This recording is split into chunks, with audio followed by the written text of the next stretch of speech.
भगवते वासुदेवाय। ओम नमो भगवते वासुदेवाय। ओम नमो भगवते वासुदेवाय। ओम नमो भगवते वासुदेवाय। ओम नमो भगवते वासुदेवाय। श्रीमद्भागवतम महापुराण प्रथम स्कंद अध्याय 16।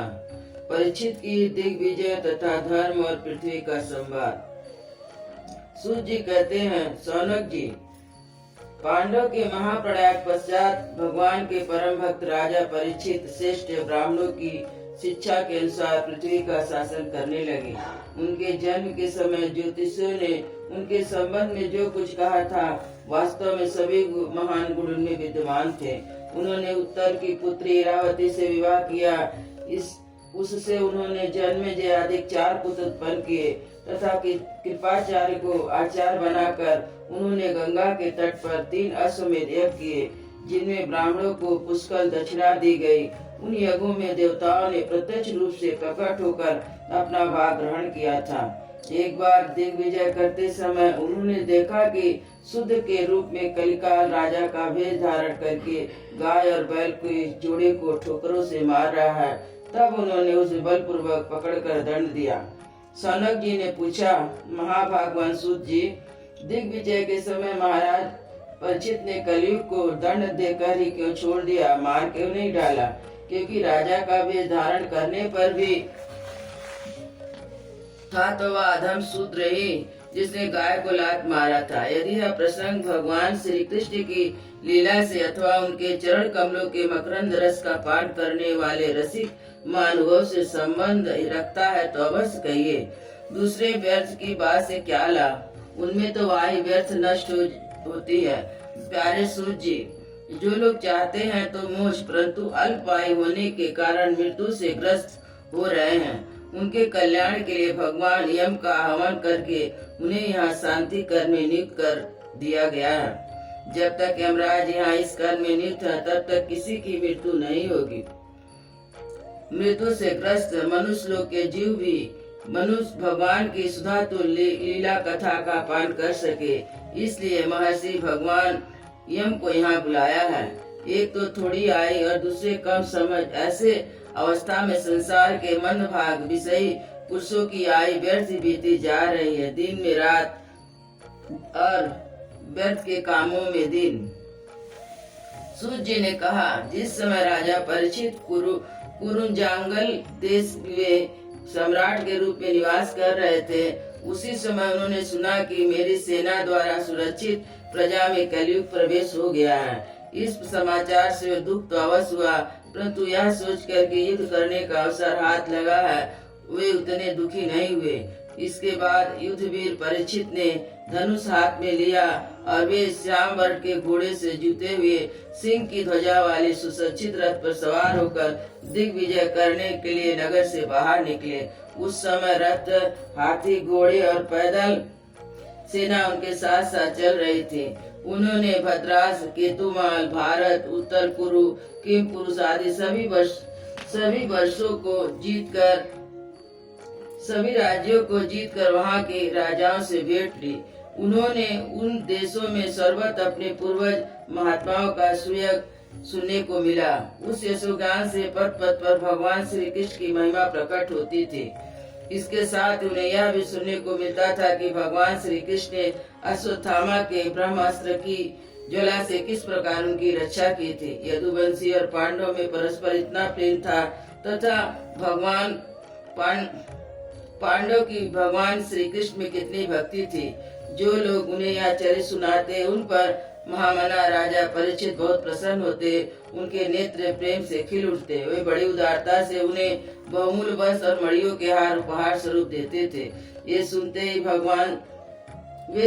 भगवान श्री कृष्ण ने प्रेम परवश होकर पांडव के सारथी का काम किया, उनके सभासद बने। यहाँ तक कि उनके मन के अनुसार काम करके उनकी सेवा भी की। उनके सखा तो थे ही, दूत भी बने।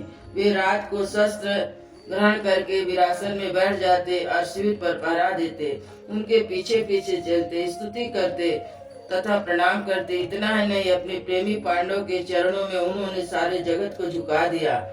तब परीक्षित की भक्ति भगवान श्री कृष्ण के चरण कमल में और बढ़ जाती। इस प्रकार वे दिन दिन पांडव के आचरण का अनुसरण करते हुए दिग्विजय कर रहे थे। उन्हीं दिनों उनके शिविर के थोड़ी दूर पर एक आश्चर्यजनक घटना घटी। वह मैं आपको सुनाता हूँ। धर्म बैल का रूप धारण करके एक पैर से घूम रहा था। एक स्थान पर उसे गाय के रूप में पृथ्वी मिली। पुत्र की मृत्यु से दुखनी माता के समान उनके नेत्र में आंसुओं के झरझर झर रहे थे। उनका शरीर श्रीहीन हो गया था। धर्म पृथ्वी से पूछने लगा। धर्म ने कहा, कल्याणी, कुशल तो हो ना? तुम्हारा मुख कुछ कुछ मलिन हो रहा है, तुम श्रीहीन हो रही हो। मालूम होता है तुम्हारे हृदय में कुछ न कुछ दुख अवश्य है। क्या तुम्हारा कोई संबंधी दूर देश में चला गया है जिसके लिए तुम इतना चिंता कर रही हो? कहीं तुम मेरी तो चिंता नहीं कर रही हो? अब इनके 3 पैर टूट गए, एक ही पैर रह गया। असंभव है कि तुम अपने लिए शोक कर रही हो कि अशुद्ध तुम्हारे ऊपर शासन करेंगे। तुम्हें इस देवताओं के लिए भी खेद हो रहा है जिन्हें अब यज्ञों में आहुति नहीं दी जाती, अथवा उन प्रजा के लिए भी जो वर्षा न होने के कारण अकाल और दुर्भिक्ष से पीड़ित हो रहे हैं। देवी, क्या तुम राक्षस सरीखे मनुष्यों के द्वारा सताई हुई अरक्षित स्त्रियों, आर्त बालकों के लिए शोक कर रही हो? संभव है विद्या अब कुकर्मी ब्राह्मणों के चंगुल में पड़ गई है और ब्राह्मण विप्रद्रोही राजाओं का सेवन करने लगे हैं। इसी से तुमको दुख हो।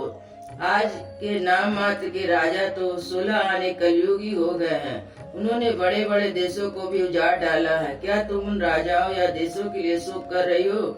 आज की जनता खान पान, बस स्थान और स्त्री सहवास आदि शास्त्रीय नियमों का न पालन करके स्वेच्छाचार कर रही है।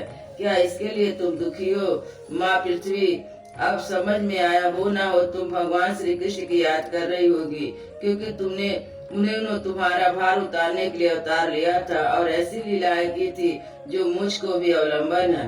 अब उनके लीला संवरण का कर लेने पर उनके परित्याग से तुम दुखी हो रही हो। देवी, तुम तो धन रत्नों की खान हो। तुम्हें अपने क्लेश का कारण जिससे तुम इतनी दुर्बल हो गई हो मुझे बताओ। मालूम होता है बड़े बड़े बलवानों को भी हरा देने वाली काल ने देवताओं द्वारा बंधिए तुम्हारा सौभाग्य को छीन लिया है। पृथ्वी ने कहा, धर्म, तुम मुझसे जो कुछ भी पूछ रहे हो वह स्वयं जानते हो। जिन भगवान के सहारे तुम सारे संसार को सुख पहुँचाने वाले अपने चारों चरण से युक्त थे, जिनमें सत्य, पवित्रता, दया, क्षमा, त्याग, संतोष, सरलता, सम, दम, तपा, समता, तिचिता, उपरति, शास्त्र विचार, ज्ञान, वैराग, ऐश्वर्य, वीरता, तेज, बल, स्मृति, स्वतंत्रता, कौशल, कांति, धैर्य, कोमलता, निर्भीकता, विनय, शील, साहस, उत्साह, बल, सौभाग्य, गंभीरता, स्थिरता, अस्तिकता, कीर्ति, गौरव और निरहंकारता, ये 39 अप्रकृति गुण महत्वाकांक्षी पुरुषों द्वारा शरणागत वत्सल आदि और बहुत से महान गुण उनकी सेवा करने के लिए नित्य निरंतर निवास करते हैं। एक क्षण के लिए उनसे अलग नहीं होते। उन्हीं समस्त गुणों के आश्रय शौर्य धाम, सौंदर्य धाम भगवान श्री कृष्ण इस समय इस लोक से अपना लीला संवरण कर ली है और यह संसार पाप में कलयुग के कुदृष्टि का शिकार हो गया। यही देखकर मुझे बड़ा शोक हो रहा है। अपने लिए देवताओं में श्रेष्ठ तुम्हारे लिए देवता, पिता, ऋषि, साधु, समस्त वर्णों और आश्रमों के मनुष्य के लिए मैं शोकग्रस्त हो रही हूँ। जिनका कृपा कटाक्ष प्राप्त करने के लिए ब्रह्मा आदि देवता भगवान के शरणागत होकर बहुत दिनों तक तपस्या करते रहे, वही लक्ष्मी जी अपने निवास स्थान काल कमल वन का परित्याग करके बड़े प्रेम से जिनके चरण कमल की सुबह छत्र छाया का सेवन करती है, उन्हीं भगवान के कमल, वज्र, अंकुश, ध्वजा आदि चिन्हों से चरण कमलों से विभूषित होने के कारण मुझे महान वैभव प्राप्त हुआ था। मेरे तीनों लोकों में बढ़कर शोभा हुई थी, परंतु मेरे सौभाग्य का अंत हो गया। भगवान ने मुझे अभाग्नि को छोड़ दिया। मालूम होता मुझे अपने सौभाग्य पर गर्व हो गया था, इसलिए उन्होंने मुझे दंड दिया। तुम अपने 3 चरणों से कम हो जाने से मन ही मन कुढ़ रहे थे, अतः अपने पुरुषार्थ से तुम्हें अपने ही अंदर पुनः सब अंगों को पुण्य एवं स्वस्थ कर देने के लिए अत्यंत रमणीय श्याम सुंदर विग्रह यदुवंश में प्रकट हुए और मेरे बड़े भारी भार को जो असुर वंशी राजाओं की सैकड़ों अछौड़ी के रूप में था नष्ट कर डाला, क्योंकि वे परम स्वतंत्र थे, जिन्होंने अपनी प्रेम भरी चितवन, मनोहर मुस्कान और मीठी मीठी बातों से सत्य ममादि मधुमयी मननियों के मान के साथ धीरज को भी छीन लिया था, और जिनके चरण कमलों के स्पर्श से मैं निरंतर आनंद पुलकित रहती थी, उन पुरुषोत्तम भगवान श्री कृष्ण का विरह भला कौन सह सकता है। धर्म और पृथ्वी इस प्रकार आपस में बातचीत कर रहे थे। उसी समय राजर्षि परीक्षित पूर्व वाहिनी सरस्वती के तट पर आ पहुँचे। अयोध्या श्री राम लला की जय, वृंदावन बिहारी लाल की जय, श्री गुरु महाराज की जय।